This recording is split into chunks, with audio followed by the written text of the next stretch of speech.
Perché ou enraciné, ça nous conduit, quand c'est bien conduit, justement, quand c'est bien fait, et ben exactement au même endroit. Donc c'est pas la peine de terroriser les gens en disant oh, il est perché, comme si c'était un dangereux, je sais pas quoi, ou il est enraciné, comme si c'était extrêmement dangereux. Bon, bah, évidemment, ça peut amener des délires, hein. On n'est pas des légumes, donc trop enraciné, c'est n'importe quoi. Et puis alors être perché pour être complètement barré, psychodélirant, bon, ça effectivement, ça peut finir en psychiatrie. Mais en fait, quand c'est bien amené et que c'est bien régulé, ce truc-là, il n'y a aucun problème. C'est le lotus, hein, c'est la tête dans les étoiles et les pieds dans la vase. Mais si on va bien vers le bas, justement, on va s'enraciner. Qu'est-ce qu'il y a en bas? Eh bien, il y a la Terre. C'est l'infiniment petit, la Terre. La Terre, c'est les atomes.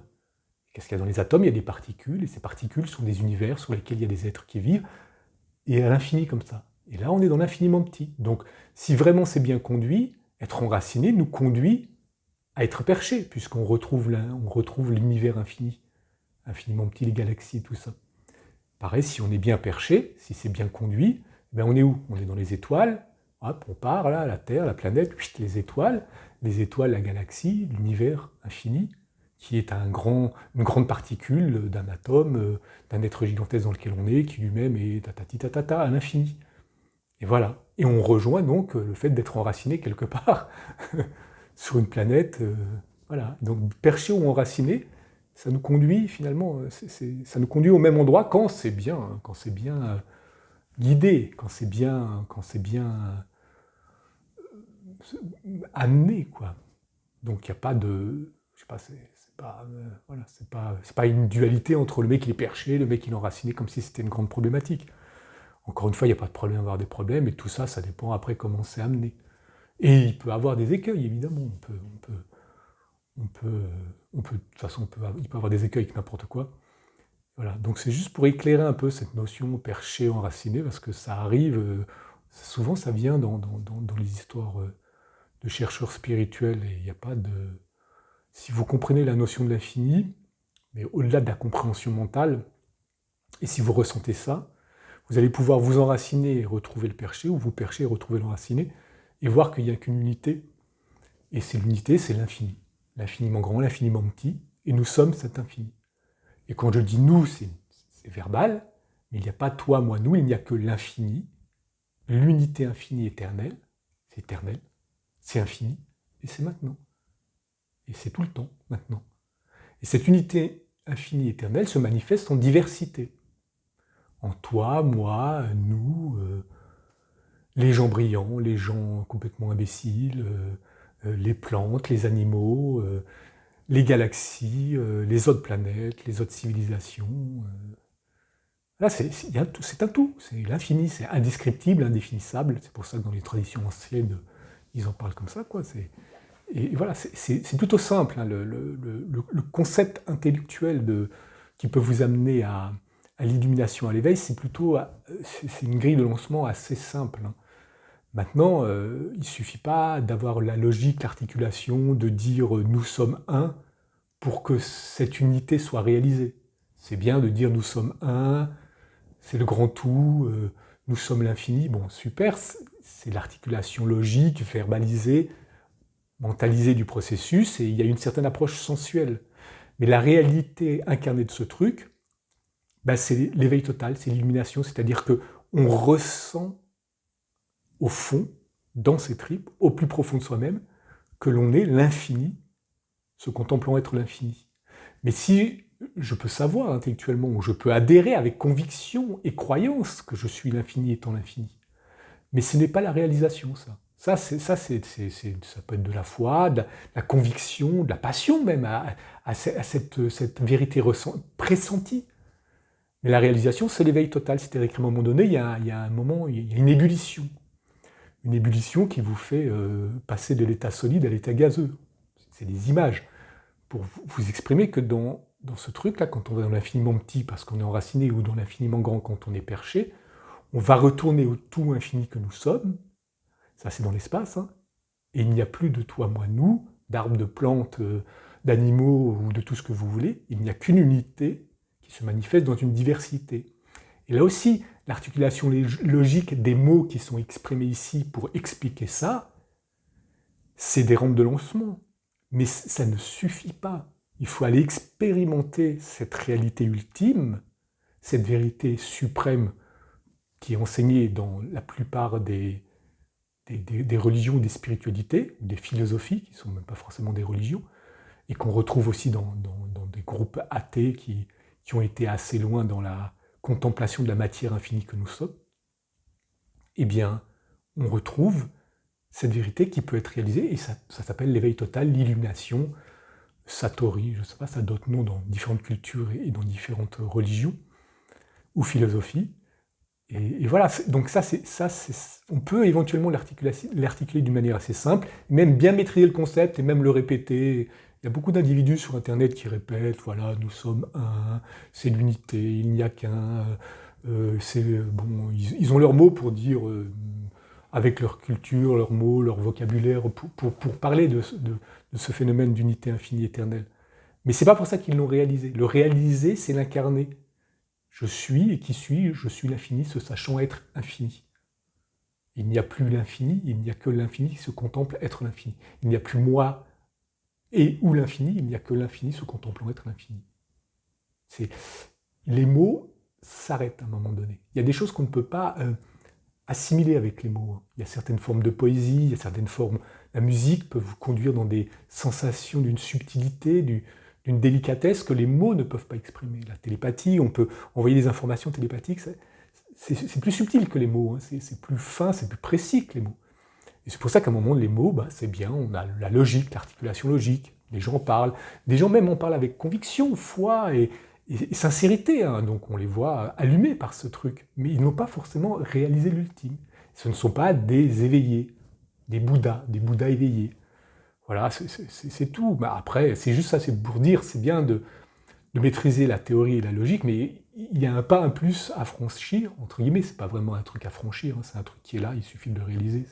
C'est comme tout d'un coup, voilà, tu réalises quelque chose qui a toujours été là, hein, et voilà, des fois je prends l'exemple des lunettes qui sont sur le crâne, comme ça, puis on se dit, mais où sont mes lunettes? Ah ben elles sont là, bon, c'est un petit peu de cet ordre-là, mais dans la dimension de qu'est-ce que je cherche en tant que chercheur? Je cherche l'ultime vérité, et quelle est cette ultime vérité? C'est que je suis l'infini. Si je suis l'infini, qui est je? C'est l'infini. Il n'y a donc que l'infini. Je disparais, pas dans les mots, hein. Je disparais dans la pensée s'arrête.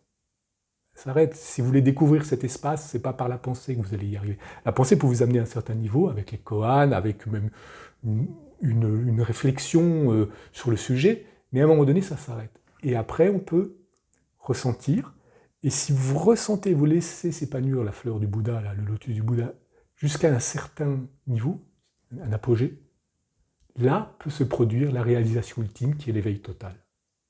C'est une délicieuse calamité qui vous conduit là où vous avez toujours été, dans cet espace éternel et infini que nous sommes l'infini. Voilà. Alors après, c'est un événement qui est un non-événement. C'est ce qui fait qu'on dit « il n'y a qu'un » ou c'est ici et maintenant. Le 1, c'est aussi la notion de l'ici et maintenant. Il n'y a rien d'autre qu'ici et maintenant. Si vous pensez, vous pouvez penser à hier ou à demain, mais la pensée, c'est une mécanique qui produit le temps. Le temps et la pensée, c'est la même chose. Pas de pensée, pas de temps. Si vous ne pensez pas, il n'y a que l'éternel présent. Et en vrai, il n'y a que l'éternel présent. Nous sommes dans un renouveau permanent. Si vous ne vous associez pas à votre mémoire, qui j'ai été, ou qui je dois être, donc avec l'imagination, le cerveau qui pense et qui s'imagine dans le futur, il n'y a qu'un éternel présent qui se renouvelle à chaque instant et qui est vierge, et qui se renouvelle. Et nous sommes cet éternel présent. C'est toujours neuf, toujours neuf, toujours neuf.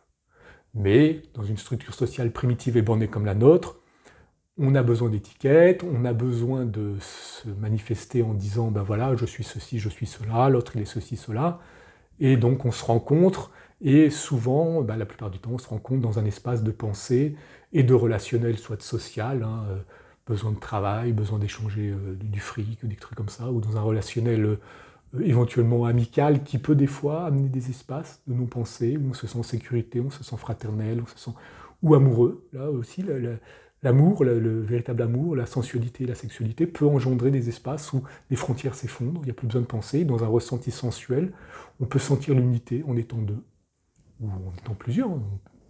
Enfin bref, on peut ressentir ces courants un petit peu dans pas mal de situations, et à l'apogée ça, c'est l'éveil.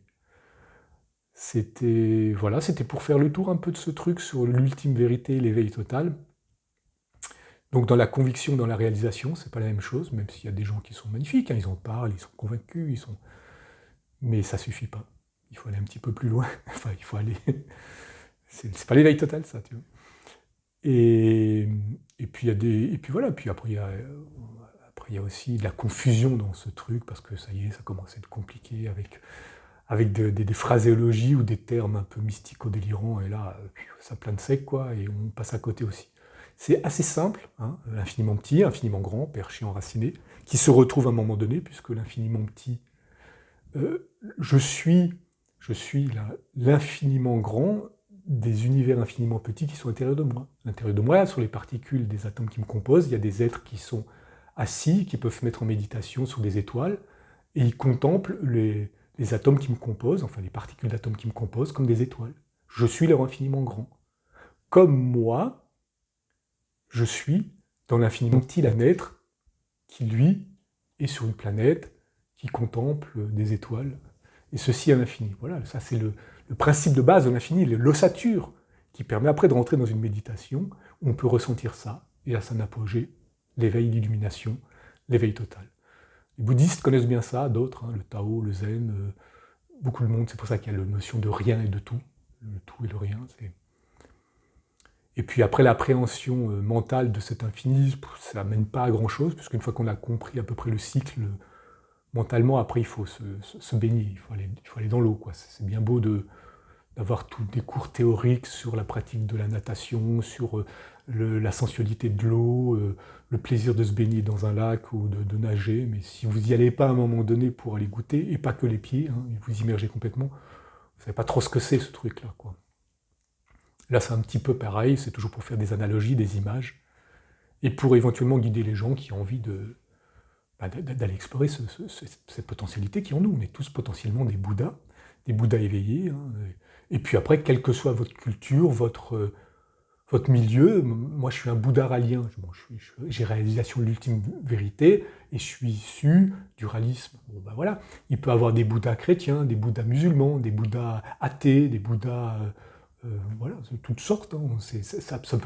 Ça peut partir, les fleurs sont diversifiées dans ce jardin, ça peut partir d'un peu n'importe où, et ça peut fleurir, donc pas trop s'embarrasser avec les croyances, hein, même s'il y a des croyances qui peuvent être limitantes et qu'il faudra dépasser. De toute façon, à un moment donné, toutes les croyances sont limitantes, puisqu'on arrête le mental, on ne croit plus, on ressent, et on ressent. Et qui ressent, c'est l'infini qui se ressent être l'infini.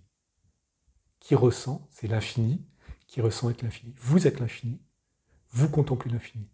Je suis l'infini qui parle, vous êtes l'infini qui écoute. L'infini ressent l'infini, l'infini écoute l'infini, mais il n'y a pas de deux. Et c'est pas hier ou demain, c'est maintenant. C'est maintenant, maintenant, maintenant, maintenant. Il n'y a que maintenant. Il n'y a que maintenant. Il n'y a que maintenant.